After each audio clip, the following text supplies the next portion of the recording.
Eno ye alipota embera y'obudde omwanjuzi nze Agnes Nalukwago okugikutuusaako.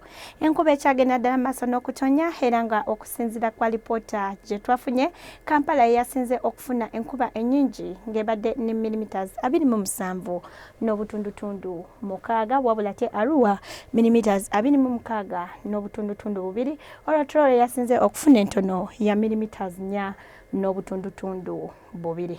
Eno enkuba gye tufuna eviiridde ku bunyogovu obuva wansi era nga kyovula tufuna enkuba wano ne wabiri kubanga omukubo gw'enkuba gusenvudde ne guddira ddala mu bitundu ebyo eby'e Congo. Wabula olunaku olw'enkya ku makya tusuubira enkuba okutonya mu bitundu by'eggwanga ebisinga obungi ng'ogyeko ebitundu eyo mu Arua sako n'ebyo ebimu mu buvanjuba tusuubira akasana okwaka nga bwe kakubakubamu.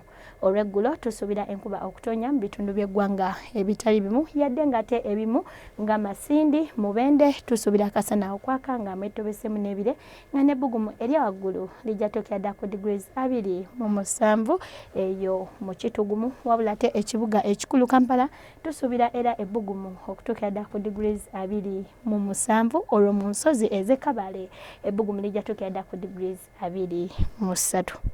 Betugendako ebweru w'eggwanga lyaffe ekibuga nga Nairobi tukisuubira okuba n'enkuba nga n'ebbugumu lijja tokya ddala ku degrees 25 wabula ate mu Dubai tusuubira akasana okwaka nga bwekakubakubamu olwo mu Paris ne London tusuubira obudde obw'ekiddedde nga n'ebbugumu mu London lijja tokya ddala ku degrees 14.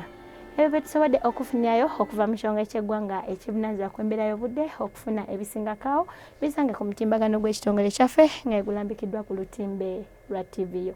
Kwagaliza ekiro ekirungi nze Agnes Nalukwago weeraba.